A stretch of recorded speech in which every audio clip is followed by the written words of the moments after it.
নবীজি বলছেন জাহান্নামে আমি উঁকি মেরে দেখেছি, জাহান্নামে দেখেছি বেশিরভাগ অধিবাসী, জাহান্নামের বেশিরভাগ মানুষ হচ্ছে উম্মতে মুহাম্মাদের নারী জাতি। বলেন নাউজুবিল্লাহ।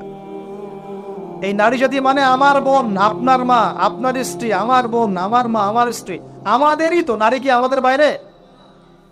কেন তারা জাহান্নামে যাবে? নবীজি বলছেন কয়েকটা কারণ। এক, তারা বেশি বেশি লানত এবং অভিশাপ করে। এক।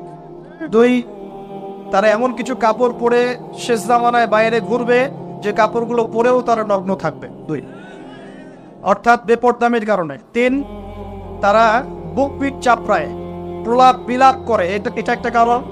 চার, তারা স্বামীর সাথে কখনো কখনো কুফরি করে। কেমন? স্বামী সারা জীবন যদি তাদের ভরণ পোষণ ভালোবাসা দিয়ে যায়, কোনো একদিন যদি কোনো সমস্যা সৃষ্টি হয়, বলবে যে সারা জীবন তোমার কাছে কিছুই পাই না। এই সব কিছুর ঊর্ধ্বে একটা কারণ আছে, এই সব কিছুর ঊর্ধ্বে একটা কারণ আছে, সেটা হলো, শোনেন, তাদের উদ্ধত মস্তকটা আল্লাহ পাকের বিধানের সামনে সহজে অবনত